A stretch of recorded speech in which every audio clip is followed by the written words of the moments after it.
Hey guys, tonight we slip back into a world where your pantry is emptier than your last pay envelope, and the word dinner often means half a crust of bread and a hopeful imagination. You are standing barefoot on a kitchen floor worn smooth by generations of restless footsteps.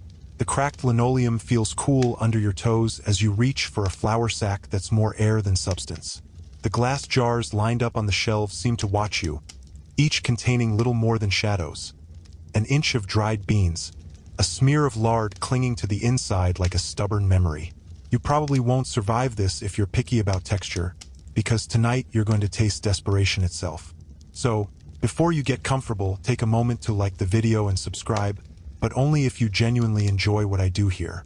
And if you have a second, tell me where you're listening from and what time it is.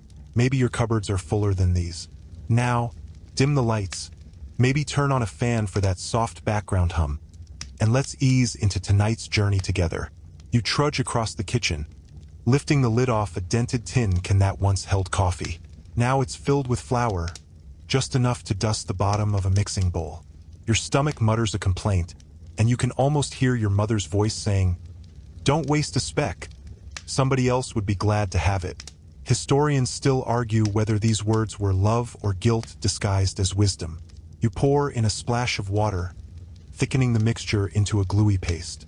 This is going to be your supper, a flatbread that tastes like survival. You spread it thin on a blackened skillet, watching it bubble up in slow defiance of scarcity. A lone fly hovers nearby, daring you to look away. You don't. You can't. When your grandparents talked about the Great Depression, they sometimes left out how hunger could hollow you out from the inside. They described it like a temporary inconvenience, like a rainstorm you waited to pass. But you can feel the truth in your bones now. This was a hunger that settled into your marrow and refused to leave. In the corner, an old radio hums with static. Last week, you traded 2 eggs for enough electricity to run it an hour each night. The announcer's voice is bright as polished brass, promising new federal relief programs. You wonder if he's ever tasted a supper of fried dough and nothing else. You carry your plate to the kitchen table, a rough plank propped up by bricks after one leg splintered last winter. You remember the dinner you had before the banks failed. Roast chicken with buttered rolls, a lemon cake so sweet you licked your fingers clean. Tonight, you bite into your bread, and the taste is thin and sour. You chew slowly, as if it will fill you better that way. Your neighbor, Mrs. Carter, sometimes boiled potato peels and called it soup. She swore the skins held all the vitamins. Maybe she was right. Maybe she just needed to believe something still nourished her children. One evening, she invited you over, and you watched her 3 youngest scrape their bowls clean while she pretended she wasn't hungry. A fringe newspaper clipping you once found in her kitchen claimed that eating wild pigeons could stave off malnutrition. Historians still argue whether that advice came from genuine research or sheer desperation. When you finish your bread, you scrape every crumb back into your palm. Waste feels like a sin no confession could absolve. You pour a thin cup of coffee, half chicory, half wishful thinking, and sip it slowly. The warmth is the only indulgence you allow yourself. Outside, you can hear the neighbors arguing over the cost of coal. Mr. Rourke shouts that he'll chop up his last fence rail if it keeps the stove going one more night. You can't help a grim smile. People will burn everything before they let their children freeze. The Depression kitchen doesn't care about your preferences. If you want to eat, you'll learn to stretch a teaspoon of sugar across an entire week.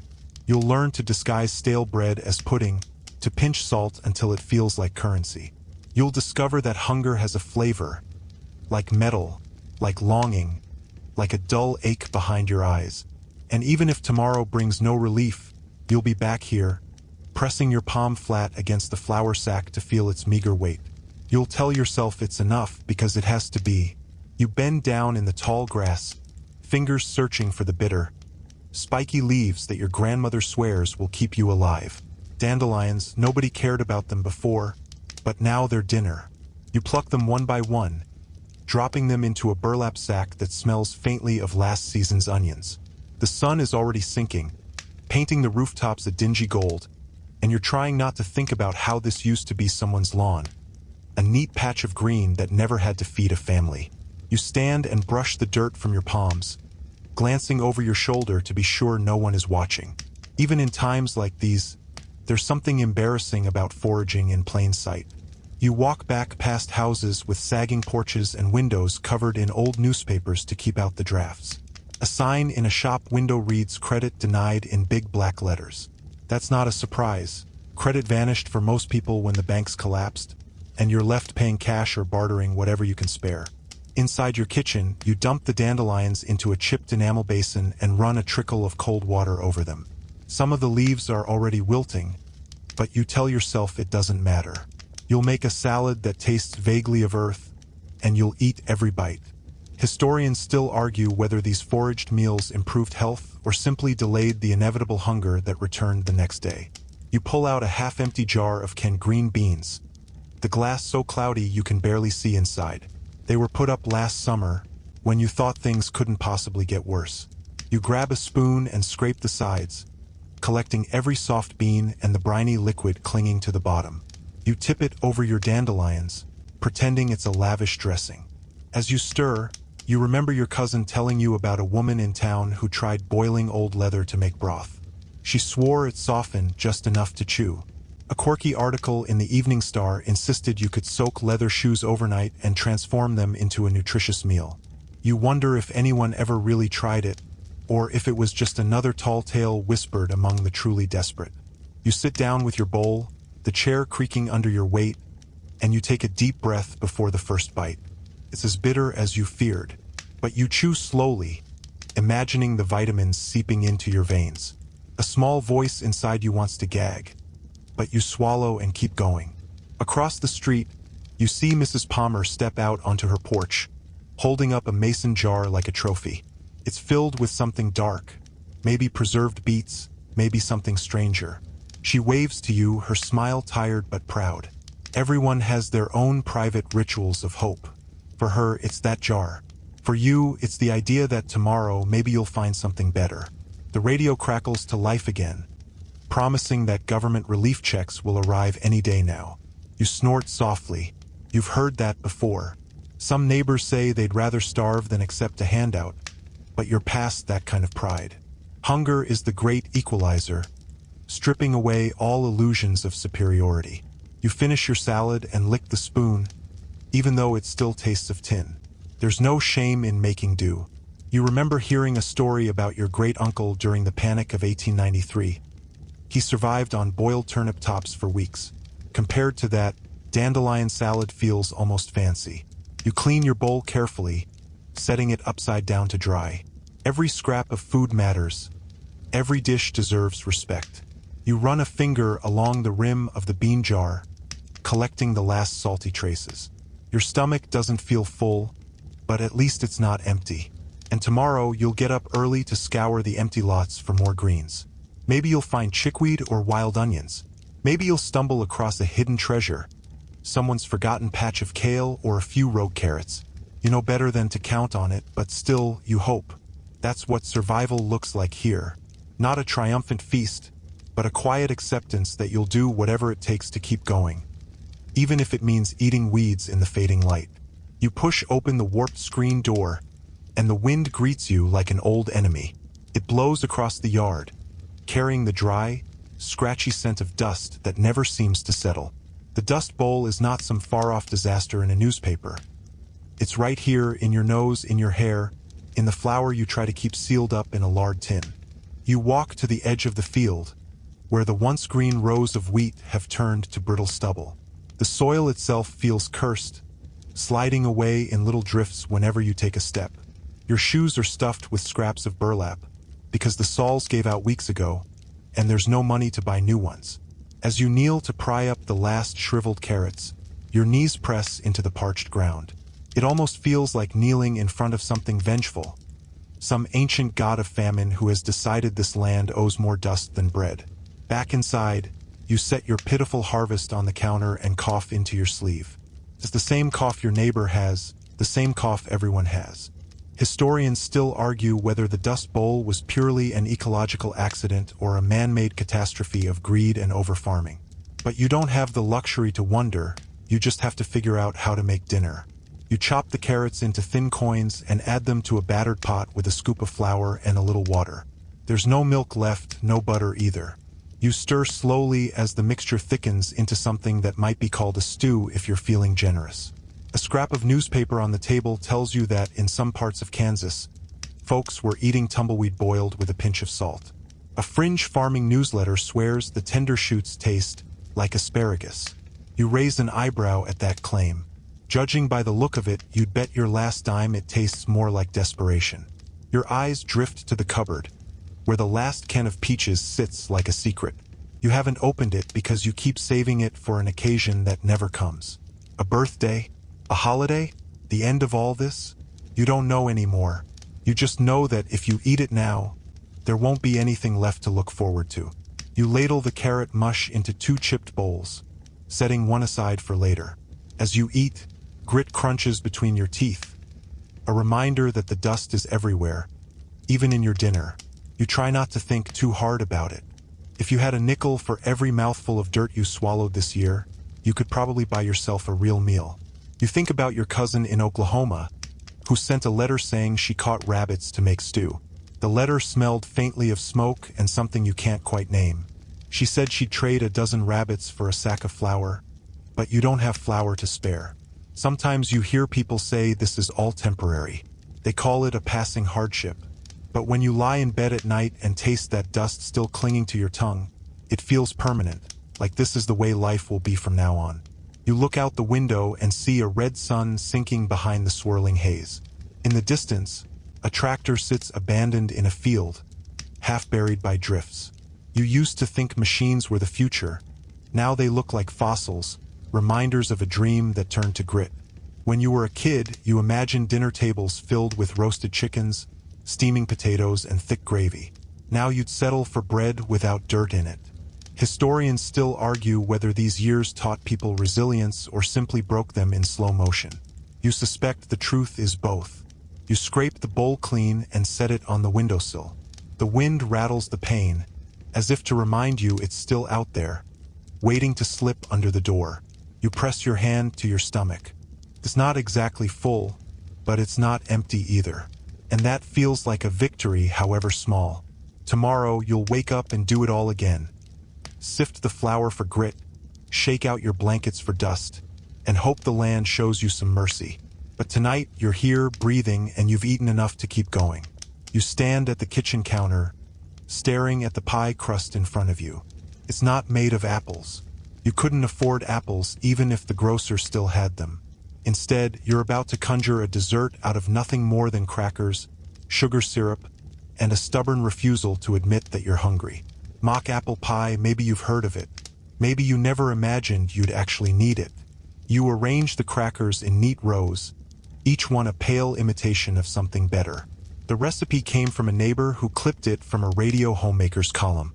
Historians still argue whether these recipes were a genuine stroke of genius or just cruel jokes on desperate families. You'd argue the answer depends on the day and how empty your belly feels. As you pour the syrup over the crackers, the smell is oddly sweet, almost convincing. You close your eyes for a second, trying to pretend it's real apple bubbling beneath the crust. You think of the orchard you used to pass on the way to school, branches sagging with fruit so plentiful it rotted on the ground. You'd give anything to have one of those apples now, but tonight you'll settle for an illusion. While the pie bakes, you wipe your hands on a flour sack towel and walk to the window. Down the street, you see a line forming at the Mission. People clutch dented pots and pails, waiting for their ladle of soup. Even from here, you can feel their quiet desperation drifting up the block. You recognize a familiar ache in your own chest. Hunger doesn't just gnaw at your stomach, it gnaws at your pride, too. You remember your cousin telling you about a man who tried making pancakes out of sawdust mixed with flour. The recipe was printed in a fringe pamphlet from some half-mad food reformer. Supposedly, the fiber kept you regular. You shudder a little and thank the stars you're only eating cracker pie. When the crust finally browns, you pull it from the oven and set it on the table.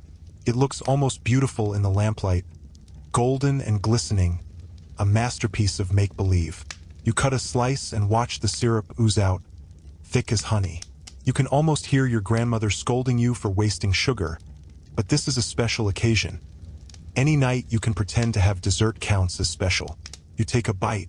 It's sweet, it's warm, and it tastes just enough like apple to fool your memory. You let it linger on your tongue, savoring the trick.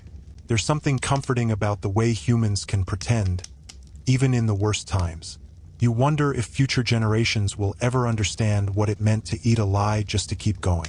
As you chew, you recall hearing that chain restaurants in the city started serving these faux dishes as novelties. People with steady jobs could order depression meals, just for the thrill of pretending they were poor. You shake your head. Imagine paying for the privilege of eating like this. You set down your fork and let your gaze drift over the rest of the kitchen. The empty flour tin, the cracked plate, the jar of lard with just enough left to grease tomorrow's skillet. This isn't an adventure. This isn't a phase. This is what survival looks like. The clock ticks loudly in the silence, counting down the hours until breakfast, if you can call half a cup of cornmeal and water breakfast. You scrape your plate clean because no crumb can go to waste. When you were younger, you thought the worst thing that could happen was running out of money. Now you know the real fear is running out of hope. You wrap the remaining pie in wax paper and set it on the shelf. Even the pretense of plenty feels good for a moment. And tomorrow, when you wake up to the same barren cupboard, you'll remember this small triumph. This night when you made a dessert out of almost nothing. It's strange how sweetness can make the ache in your belly just a little more bearable. Historians still argue whether this was a testament to ingenuity or a sad monument to deprivation. You suspect it's both. You blow out the lamp and slip into bed, the taste of syrup lingering on your tongue like a promise. If nothing else, you'll always have your imagination, and that might be the most filling thing of all. You wake to the smell of something simmering, a pot of beans bubbling quietly on the back burner. The kitchen is still dark except for the thin stripe of dawn creeping under the door. You roll over, listening to the faint plop, plop, plop of the beans as they soften, and you feel a pang of gratitude that there's anything in the pot at all. You sit up slowly, wrapping a blanket around your shoulders against the early chill. The beans are plain navy beans, bought in bulk because they're cheaper by the sack. They're the backbone of what everyone around here calls depression stew. Though nobody says the name out loud, it's just supper, and you're lucky to have it. You shuffle across the cold floor and stir the pot with a wooden spoon worn down at the edges. It smells earthy and faintly metallic, a scent that will never pass for rich or hearty. You add a pinch of salt, just a pinch, because salt costs too much to squander. Some people say adding a little pork fat makes the stew taste more civilized, but you don't have any today. You scrape the sides of the pot, hoping the flavor will somehow multiply if you stir long enough. Historians still argue whether these thin meals were enough to keep people healthy or simply enough to keep them alive. On the counter sits a chipped bowl filled with old bread cubes, stale and tough. You'll soften them in the broth, pretend they're dumplings. That's what survival demands, constant pretending. You ladle out a serving and watch the beans tumble over the bread, steam rising in gentle curls. The first bite is as plain as you expect. You chew slowly, imagining you can taste something more. Maybe onion, maybe garlic, but it's just imagination. You swallow, feeling the warmth seep into your belly, dulling the edge of hunger. There's a story your neighbor likes to tell about her grandmother's bean suppers. How everyone in the neighborhood would bring a jar of something. Beans, corn, a sliver of salt pork if they were lucky, and dump it all in one big pot. No matter how little anyone had, together they could make a meal. A quirky detail she always swore was true. Some families dropped a clean stone into the pot so everyone could pretend there was meat somewhere under all those beans. You're not sure if she made it up, but you like the idea. You finish your bowl and set it aside, wiping your mouth with the back of your hand. Your stomach still rumbles. There's no such thing as full anymore, only less empty. You ladle out a second serving and think about your uncle, who used to say, "You can live on beans if you've got the patience." You wonder if patience is really just another word for desperation. The sun climbs higher as you clean up, rinsing the pot with water that runs the color of weak tea. You save every bit of bean broth you can, pouring it into a jar for later. Waste feels like betrayal. You glance over at the cupboard and see a small sack of cornmeal waiting for tomorrow's supper. Cornmeal mush again. You sigh.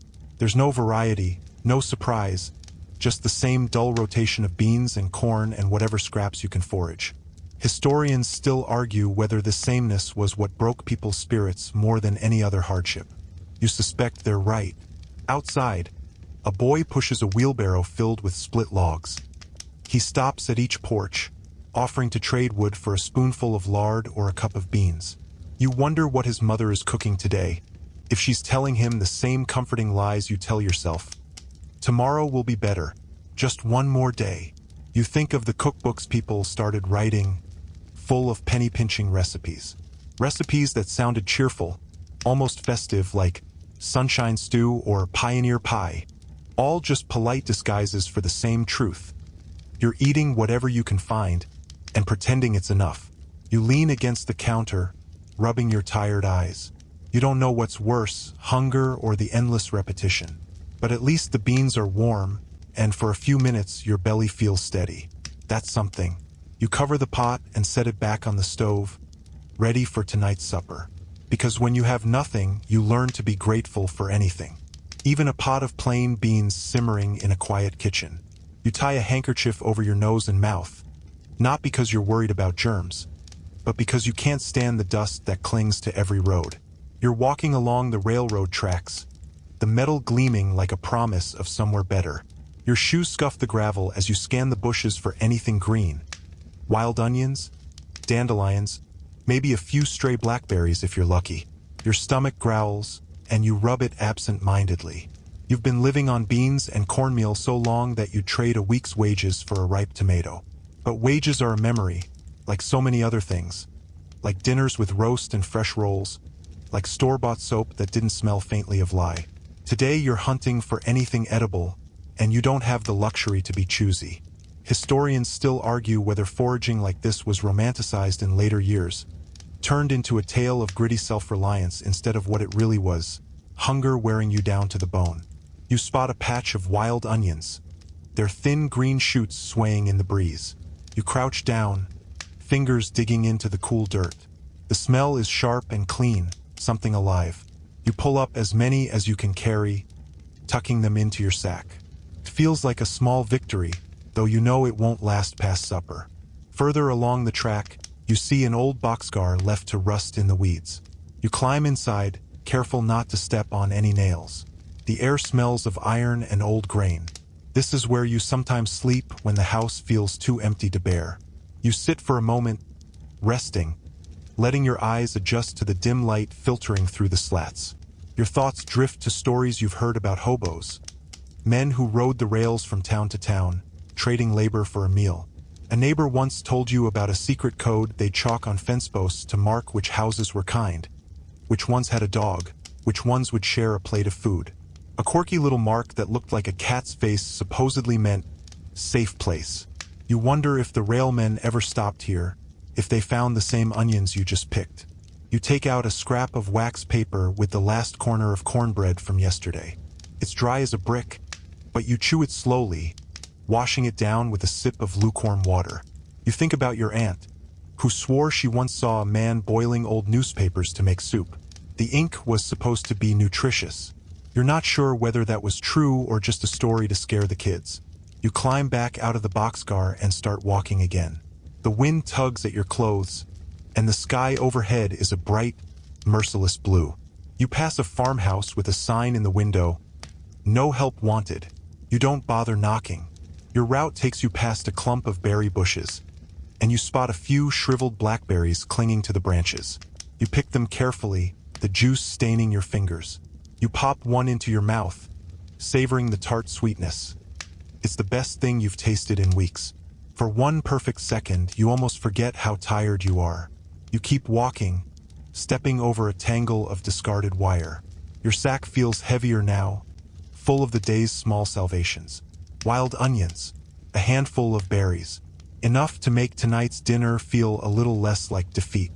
As the sun slides lower, you head home, the boxcar shrinking behind you. The houses you pass are silent, curtains drawn against the heat and shame. You know everyone is doing the same, scrounging, trading, pretending they aren't afraid. At the corner, a man is selling chunks of ice from a wagon, and you almost laugh. Imagine having money for ice. Imagine having something worth chilling. Historians still argue whether those who stayed put were braver than those who drifted. You don't think it matters. In the end, you all share the same hunger. You turn onto your street and hug your sack to your chest. It isn't much, but it's something. Tonight, you'll chop those onions into the beans, stir in the berries as a treat, and pretend you're just camping out, roughing it for the fun of it. Because pretending is the only way you've learned to survive. You shuffle forward in a line that stretches around the corner and down the block, the smell of thin soup drifting on the breeze. Your feet ache from standing, but you keep your place, clutching your tin plate like it's a ticket to salvation. The WPA lunch line is one of the few reliable things left in your life. Every day at noon, you can count on a ladle of broth and a chunk of government bread. The woman ahead of you shifts her weight and glances back. Her eyes are sunken, and her coat hangs off her shoulders like an old curtain. You offer a tired smile, because what else can you do? Nobody here wants to admit how close they are to giving up. When you finally step into the doorway, the heat hits your face. A sudden wave of warmth and the faint promise of nourishment. You hand your plate to the volunteer, who doesn't meet your eyes as she ladles out a scoop of watery soup. It splashes over the rim and you don't care. Every drop counts. Historians still argue whether these relief kitchens preserved dignity or stripped it away by forcing everyone to queue up, bowls in hand. You move to the end of the counter, where another worker sets a square of coarse brown bread onto your plate. It's heavy in your palm, dense as a brick, and smells faintly of molasses. You've heard some folks call it Hoover bread, a bitter little joke that never fails to make you wince. You carry your meal to a long table crowded with other tired faces. You slide onto the bench and wrap both hands around your plate, feeling the heat seep into your skin. For a moment, you just breathe, letting yourself imagine you're in a cafe, waiting for a real lunch. The first spoonful is mostly broth, tasting of onions and something you can't quite name. You close your eyes and pretend it's stew. You chew the bread slowly, feeling it expand in your mouth, making you believe you're fuller than you really are. Across from you, a little boy sits with his mother. He holds a crust in both hands like it's made of gold.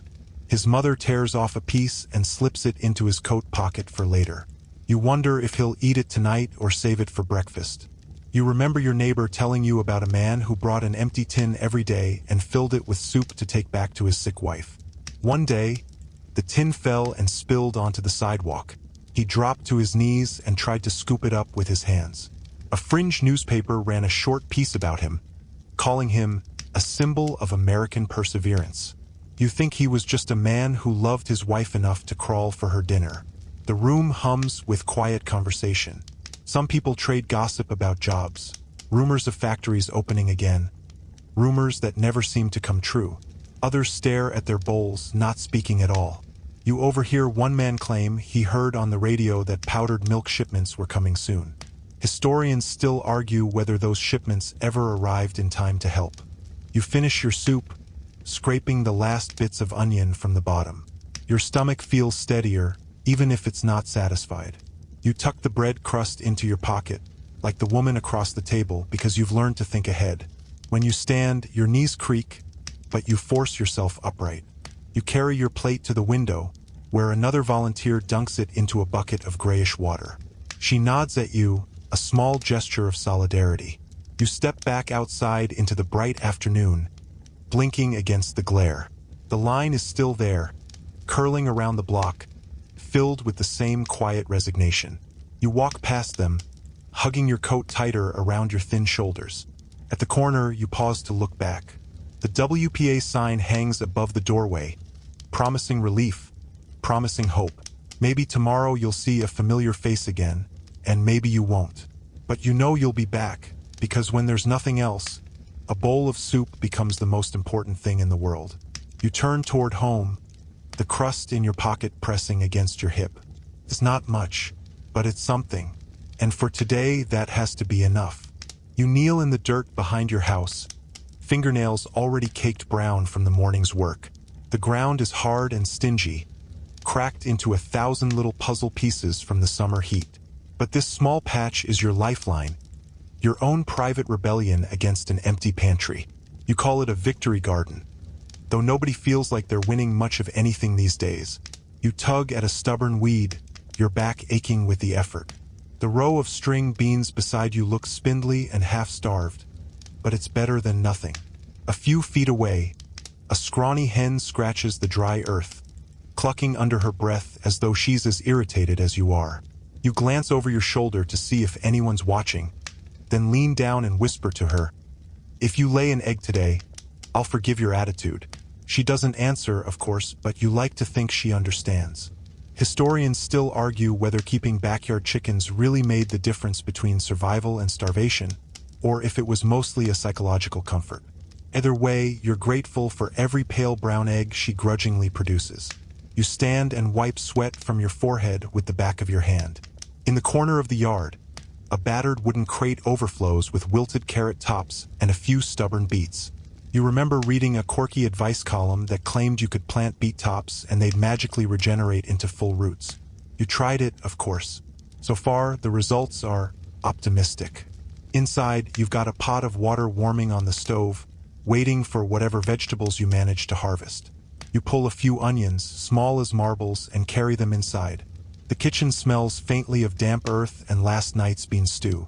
You drop the onions into the pot, listening to them hiss as they hit the water. You pause by the window, looking out over the fence to your neighbor's yard. She's crouched among rows of cabbage, her hair tied back in a rag. You wave, and she lifts one dirt-stained hand. No words, just a nod that says, "We're all in this together." Your stomach growls, and you glance over at the hen, who's now perched on the fence rail like she owns the place. You smile in spite of yourself. There's something comforting about her persistence. You turn back to your pot, stirring slowly. If you close your eyes, you can almost imagine the steam smells rich and savory, like a real stew. You open them again and remember it's mostly water and a few onions. On the shelf above the stove sits an old pamphlet from the extension office, filled with cheerful drawings of gardens overflowing with tomatoes and squash. You can't help a hollow laugh. Your garden looks nothing like that. But it's yours. And in a time when you have almost no control over anything, that feels important. A knock sounds at the back door. You open it to find your neighbor holding out a small bundle wrapped in wax paper. "Trade you for 2 onions," she says, her voice low. You peek inside, 3 shriveled carrots. You nod, grateful, and hand over the onions. Historians still argue whether bartering helped strengthen communities or just postponed the inevitable fights over scarcity. You'd argue it did both.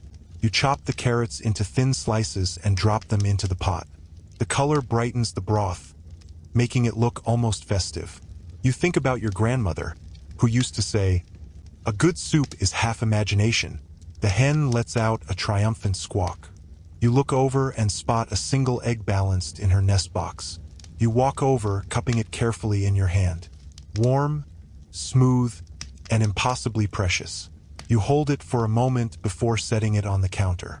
Maybe you'll scramble it tomorrow. Maybe you'll save it for Sunday to pretend there's something to celebrate.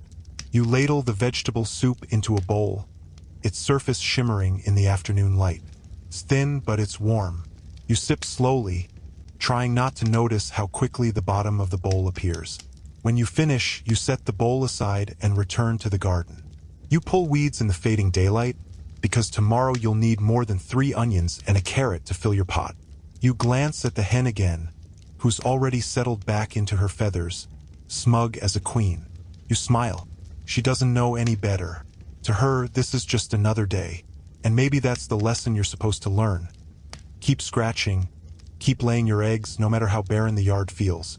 Because every meal you coax out of this cracked earth is a little victory. And right now, you'll take all the victories you can get. You sit at the rickety kitchen table, a chipped blue bowl in front of you filled with something that could be breakfast, lunch, or dinner. You've stopped caring which meal it is. When the cupboard is this bare, it all blurs together. You pick up your spoon and stir the cornmeal mush, watching it slide around the bowl in dull yellow waves. Cornmeal. Cheap, filling, and endlessly monotonous. You've learned 100 ways to cook it. Mush, griddle cakes, fritters, porridge. Every method tastes almost exactly the same. Some days you swear your taste buds are staging a protest. Historians still argue whether cornmeal was the savior of poor families or a slow form of culinary punishment. You suspect it was both. You take a cautious bite, still warm at least. You close your eyes and pretend it's creamy polenta from an Italian restaurant, the kind you've never actually set foot in. The illusion lasts about 3 seconds before reality seeps back in. A soft clatter at the door makes you glance up. The neighbor boy stands there holding a tin cup. Mama says if you have any extra cornmeal, she'll trade for a jar of pickles, he mumbles. You almost laugh. Pickles would be the most exciting thing to touch your tongue in weeks. You nod and scoop a meager portion of meal into a paper sack, hoping you won't regret it.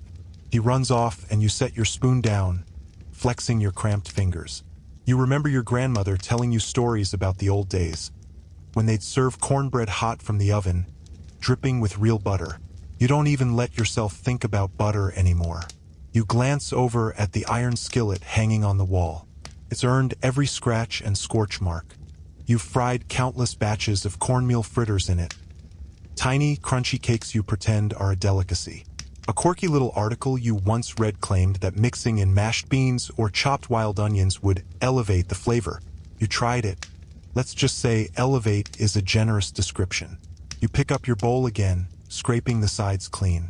The texture is the same every time, thick and pasty, like something between pudding and cement. But it fills you up, and that's what counts.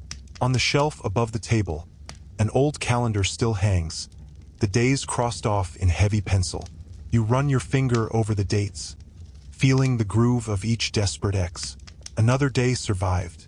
Another meal, if you can call it that. A soft knock at the door interrupts your thoughts. The boy is back, holding out the promised jar of pickles. The glass is cloudy, but the sight of those green slices makes your mouth water. You trade the sack of meal without a second thought. You unscrew the lid and fish out a slice, biting down into the cold, briny crunch. For a moment, you're almost giddy. Tastes like something alive, something bright. You force yourself to savor it, to let the flavor cut through the monotony. You think of all the families you've heard about, folks who've been living on nothing but cornmeal for months. The stories blend together. A mother in Ohio who fed her children mush 3 times a day. A father in Arkansas who fried it into cakes and pretended it was pancakes. Historians still argue whether these stories were exaggerated to tug at the nation's sympathy. But you don't need convincing. You're living proof. You set the jar aside and glance around the kitchen. A single onion on the counter, a half-empty tin of lard, the old coffee canister with just enough grounds for tomorrow. You take a deep breath and stand, feeling the stiffness in your knees. You walk over to the skillet and run your hand across the handle, thinking about tonight's supper. Cornmeal again. Maybe you'll fry it this time. Maybe you'll pretend it's something different. Pretending is easier than admitting how tired you are of yellow mush. Outside, the sun is starting to sink, and you know the neighbor boy will be eating cornbread tonight. You wonder if his family is as sick of it as you are. Probably, but at least you traded for something special. One little jar of pickles, a reminder that flavor still exists. You turn back to the table, pick up your spoon, and scrape the last traces of mush from the bowl. You tell yourself it's enough, that it's better than nothing, because in this kitchen, better than nothing is all you've got. You stand at the counter, squinting at a wrinkled scrap of paper with a list of substitutions scrawled in blue pencil. No butter? Use bacon drippings. No eggs? Try a spoonful of baking powder. No sugar? Well, good luck. You set it down with a sigh and stare at the meager ingredients lined up like reluctant soldiers. Turnips, a dented can of peanut butter, a dusty jar that once held lard but now only holds wishful thinking. This is where reluctant creativity takes over. You've gotten used to it in the way you get used to an ill-fitting shoe, uncomfortable but necessary. Tonight's meal will be something between an experiment and a dare. You eye the turnips, wondering if mashing them into a pie will taste better than it sounds. Historians still argue whether these improvised recipes kept families dignified or just reminded them of everything they'd lost. You peel the turnips slowly, the knife slipping now and then. A week ago, you heard your neighbor whisper that she made gravy out of peanut butter because the fat gave it a richness. You thought she was joking. Now you're standing here, spoon in hand, about to try the same thing. You scoop out a dollop and drop it into the bottom of the pot. It hits with a dull splat. You pour in water, stir, and watch it dissolve into a tan slurry. You sprinkle a pinch of salt over the top, though you know it won't be enough to hide the odd flavor. You can almost hear your grandmother's voice scolding you for ruining good peanut butter. But then you remember there's no bread to spread it on. Anyway, while the gravy simmers, you dice the turnips and set them aside. The smell rising from the pot is unique. Not bad exactly, but definitely not something you'd choose. You remind yourself that choosing is a luxury you left behind a long time ago. A scrap of memory surfaces, your uncle talking about the time he made a chocolate cake with no chocolate, no eggs, and no milk. Just flour, vinegar, and the stubborn conviction that cake was still possible. A quirky community recipe book called it Depression Cake. You've never tasted it, but you admire the audacity. You tip the turnips into a battered pie tin and pour the peanut butter gravy over them. You smooth the top with a wooden spoon, pretending this is a recipe you found in a fancy magazine. You think about all the substitutions that have become your daily routine. Milk replaced with watered-down evaporated milk, sugar with molasses, butter with bacon grease scraped from the bottom of the pan. You slide the tin into the oven and shut the door with a dull thunk. There's a heaviness in your chest that has nothing to do with hunger. You know you'll eat it because you have to. You just wish you didn't have to pretend it was enough. While the pie bakes, you look around the kitchen. On the windowsill sits an old glass jar filled with scraps of string, buttons, and bits of twine. You used to keep flour in that jar. Now you hoard anything that might be useful. You glance over at the clock. Another hour until supper, another hour of trying not to think about all the meals you used to take for granted. Historians still argue whether people emerged from these years grateful or traumatized. Maybe both. Probably both. The smell from the oven thickens, and you crack the door to peek inside. The gravy has set into a pale crust over the turnips, bubbling around the edges. It looks better than you expected. You let yourself feel a flicker of pride. You're feeding yourself, even if it's in the strangest ways imaginable. You set the table with a single plate and a fork whose tines are slightly bent. You pull the pie from the oven and let it rest, the scent filling the kitchen with something that almost passes for dinner.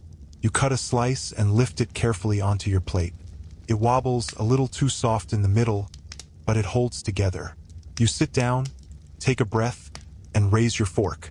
The first bite is salty, nutty, and a little sweet.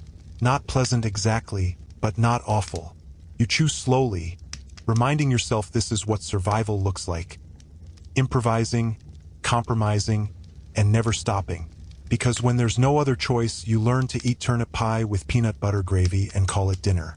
You settle into the wooden chair by the radio, the cushion beneath you flattened to the thickness of a pancake. A pencil and scrap of brown paper rest in your lap, tools for gathering tonight's treasures. The announcer's voice crackles through the static, bright and cheery in a way that feels almost offensive given the circumstances. Ladies and gentlemen, he says, tonight we're sharing more of your favorite budget recipes. Straight from kitchens across America. You roll your eyes, but you keep listening. Because when you're hungry, even the illusion of plenty is worth something. You've become an expert at scribbling down these community cookbooks. Recipes shared by strangers you'll never meet. All of you connected by the thin thread of necessity. The first recipe is for victory biscuits. Though you know there's nothing victorious about baking with half the usual ingredients. You jot down the instructions anyway. Cornmeal, baking powder, a splash of vinegar. You imagine trying them tomorrow, hoping the vinegar will make them taste like something more than dry paste. You glance at the kitchen counter, where a chipped mixing bowl waits, half full of flour you bartered for last week. Next to it, a jar holds the last spoonfuls of lard, its surface glistening like a promise. Historians still argue whether these radio recipes were truly helpful or just a distraction. Something to keep desperate people occupied while they waited for things to improve. The announcer moves on to one-pot marvel.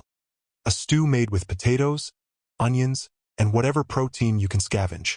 You think about the time you added chopped dandelion greens and called it a garden medley. A neighbor swore she once stirred in canned sardines. You're not sure whether to admire her or pity her.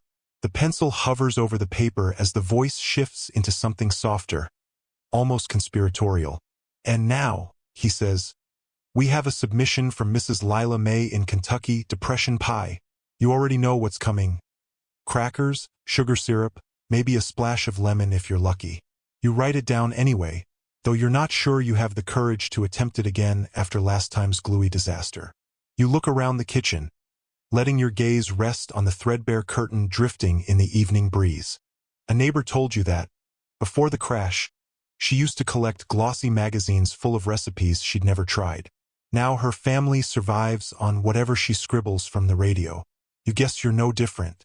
The announcer chuckles as he reads a quirky tip from a listener in Nebraska. Try saving the water from boiled cabbage to make soup stock. It's surprisingly flavorful. You make a face. You tried that once, and the smell lingered for days.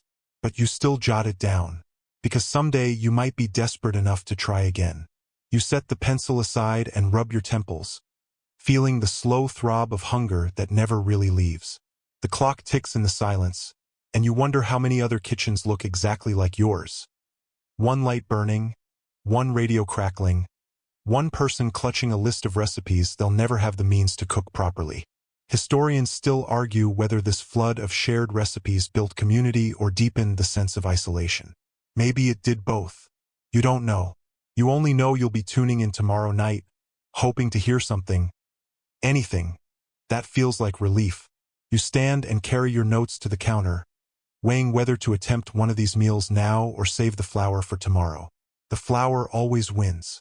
You tuck the paper behind the flour tin and run your hand over the cool enamel surface, as though you can draw strength from it. The announcer's voice rises in volume as the hour draws to a close. Remember, folks, hard times don't last forever. You stare at the radio, feeling your lips twist into a humorless smile. Maybe not forever, you think.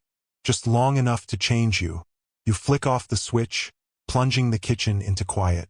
The only sounds are the whisper of the curtain and your own breathing. You pick up the mixing bowl, cradling it in your arms like something fragile. Tomorrow you'll try the biscuits, or maybe the soup, or maybe you'll just listen again, pencil in hand, collecting dreams of meals that might never be. Because sometimes hope tastes almost as good as food. Almost. You stand at the wooden counter, knife in hand, staring down at the pale, rubbery slab of pig's foot. You've learned not to wrinkle your nose. Waste is unthinkable when every meal is a negotiation with hunger. You set the knife against the knuckle and push down. The blade doesn't glide so much as grind through gristle, releasing a faintly sour smell that drifts across the kitchen. Once, this would have been unfit for polite company. Awful scraps, the bits you gave to the dog are tossed in the bin. Now it's the main course. You drop the pieces into a pot already half full of water, listening to the dull splash.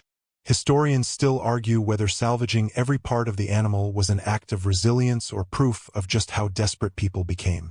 You light the burner and watch the flame catch, a small comfort in a room that never quite loses its chill.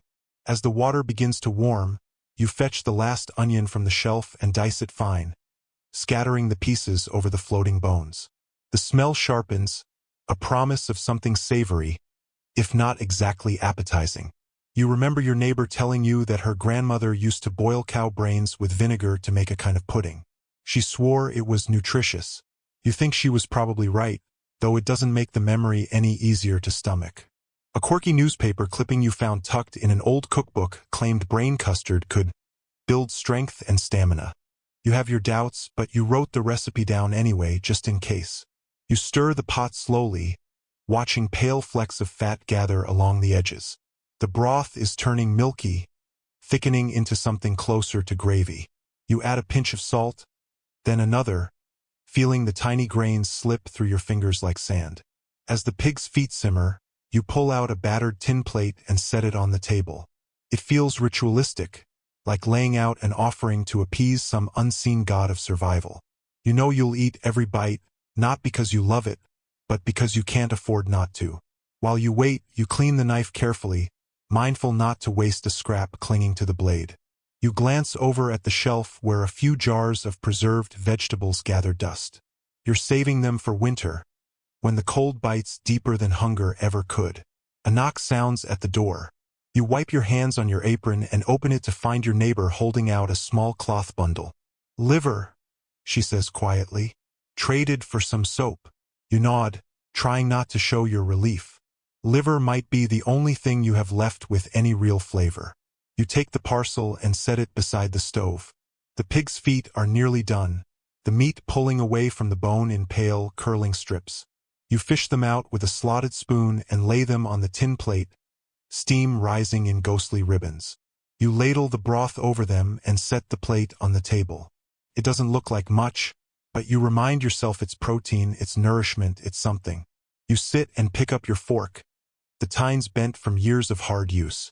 The first bite is chewy, almost gelatinous. You chew with slow determination, telling yourself it's no worse than boiled ham if you don't think too hard.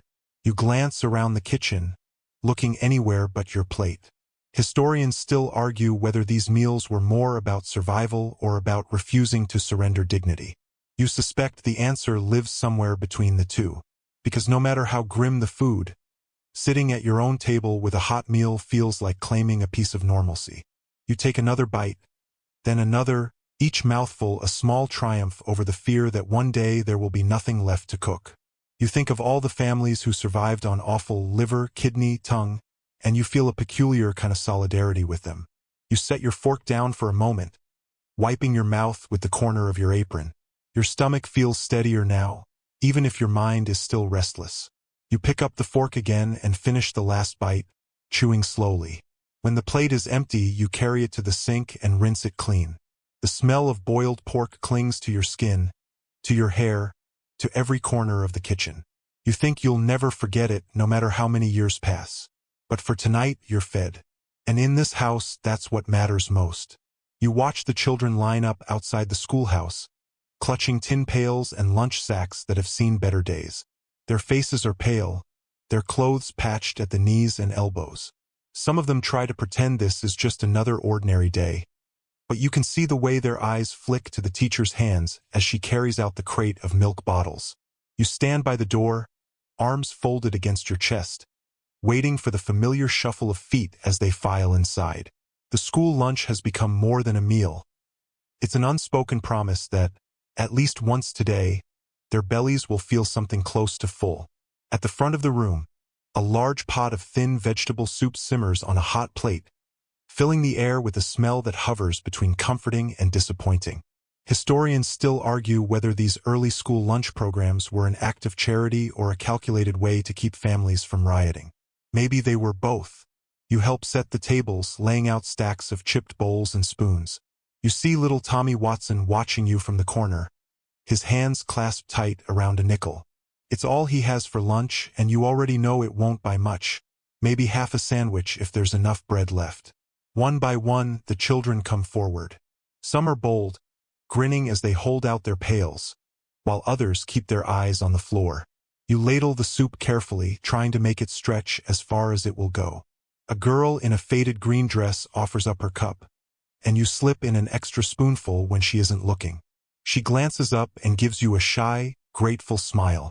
At the back of the line, a teacher kneels to whisper to a boy whose stomach growls loud enough for everyone to hear. He shakes his head, ashamed. She murmurs something soft and presses a bottle of milk into his hand. You pretend not to notice. These small kindnesses are the only thing holding this place together. You walk over to the corner table where the youngest children sit.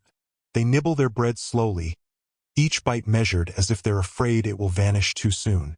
You hear one little girl tell her friend that she'll save half of hers for her baby brother. You look away before your eyes give you away. A quirky radio segment you heard last week claimed that nickel lunches were adequate to sustain the energy of the growing child. You nearly laughed. Adequate is a polite word for barely enough, but you know better than to complain. This meal, thin as it is the highlight of their day. You remember your own school lunches before the crash, thick slices of bread slathered with jam, steaming cups of cocoa in the winter. Now, if you can spare the flour, you bake plain biscuits and wrap them in wax paper. No jam, no butter, but the children never complain. You pass between the tables, collecting empty bowls and wiping crumbs from the benches. The chatter has died down, replaced by the soft clink of spoons against tin. You watch Tommy unwrap his precious nickel sandwich, 2 slices of bread with a smear of lard in between. He eats it in tiny bites, as though he can make it last the rest of the afternoon. Historians still argue whether the school lunches of the Depression planted the seeds for America's modern welfare programs or simply shamed the families who needed them most. You don't have the luxury to debate. All you see are children who might go to bed hungry if not for this thin soup and dry bread. You set the last bowl in the wash basin and rinse your hands in the cold water. When you look up, you see the teacher gently patting a girl's shoulder, her eyes shining with quiet determination. You wonder how many days she's spent doling out comfort alongside soup. The children line up again, some of them carrying the crusts they've saved for later.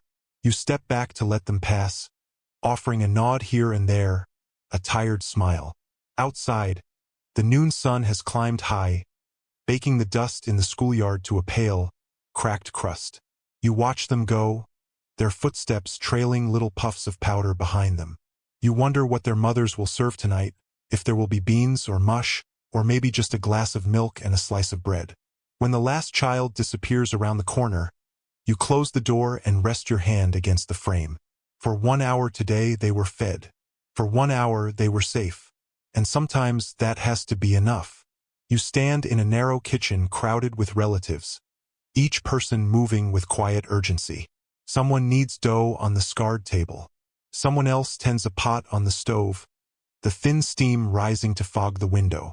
It's a holiday, though you'd never know it by looking at the spread.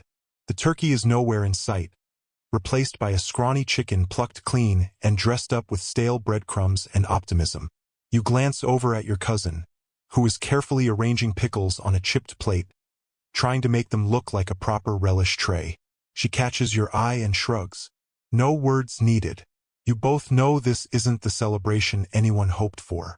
But in times like these, pride can be just as important as calories.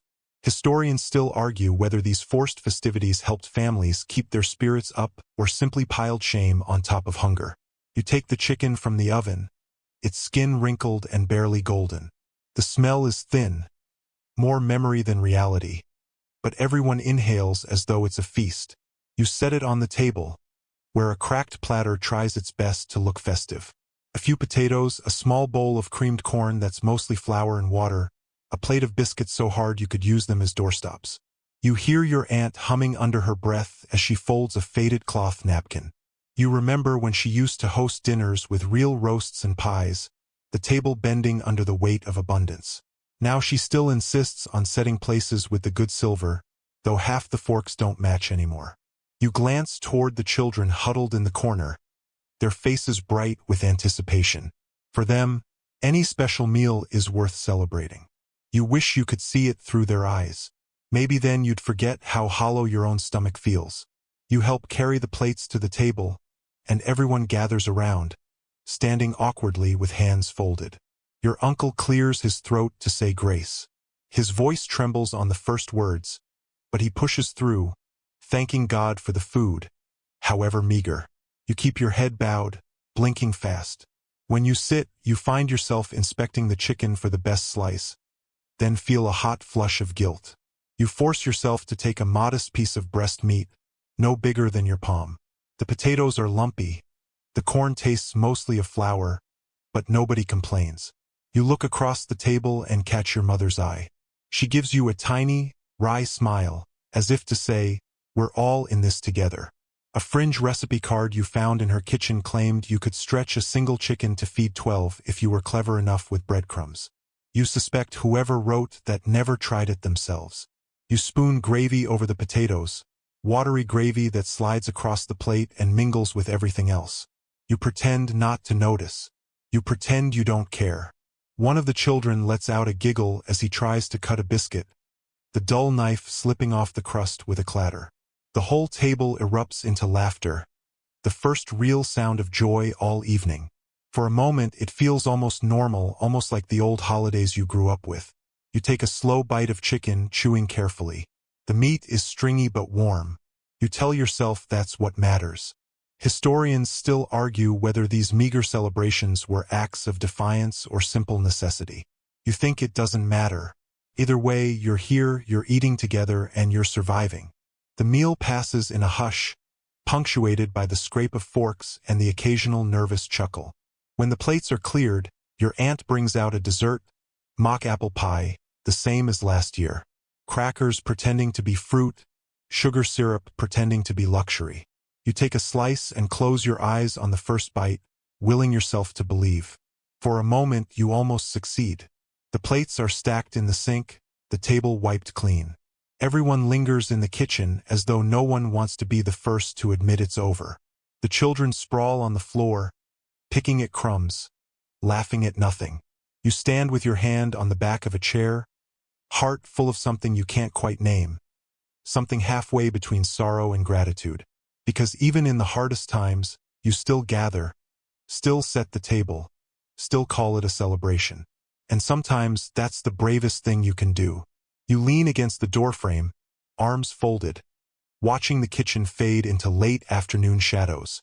The stove is cold, the dishes stacked neatly, the pantry as bare as ever. You've gotten used to this quiet at the end of the day, when you can almost pretend the struggle has softened. On the shelf above the sink, you keep a single tin can. It once held peaches, and sometimes you pick it up just to remember the syrupy sweetness you haven't tasted in years. It's become a sort of talisman, a reminder that life wasn't always measured in crumbs and substitutions. You walk over to the table and sit, resting your palms flat against the worn wood. Your eyes drift across the room to the patch of floor where, last winter, you knelt to scrub out a spill of precious flour. You remember how it clung to your hands in pale, mocking smears. Historians still argue whether the Depression taught people resourcefulness or simply an unshakable fear of waste. You suspect the lesson was both, and it etched itself into your bones. You reach for the little ledger you keep tucked behind the flour tin, flipping through the pages of careful lists. Meals cooked, portions rationed, pennies spent. Each entry feels like a confession of how much you've learned to endure. Your mind drifts to the first time you ever fried cornmeal mush and called it supper. You thought it was a one-time compromise. You didn't know it would become a staple, a ritual, a marker of time passing slowly but relentlessly. You close your eyes, and for a moment you feel the same dull ache in your stomach you felt then. You remember a neighbor telling you about her mother's depression diary. A quirky little note in the margins claimed that the day she learned to make soup from potato peels was the day she stopped being afraid. You're still not sure if that's true for you. The clock on the wall ticks in slow, steady beats. Outside, the wind stirs the dust along the road. You think of all the families who shared these same moments. These evenings when there was nothing left to do but wait for morning. Your gaze moves to the cupboard. A single onion, half a sack of cornmeal, a sliver of lard in a jar. You know exactly how many meals you can make from them, and exactly how long they'll last. Survival has become a kind of arithmetic, simple, merciless, impossible to ignore. Yet somehow you're still here. You've learned to make dinner out of weeds and stale bread, to scrape jars clean, to eat with gratitude even when the food tastes like nothing. Historians still argue whether these years built resilience or broke something essential. You suspect it depends on the day. You stand and cross the kitchen, laying your hand gently against the cupboard door.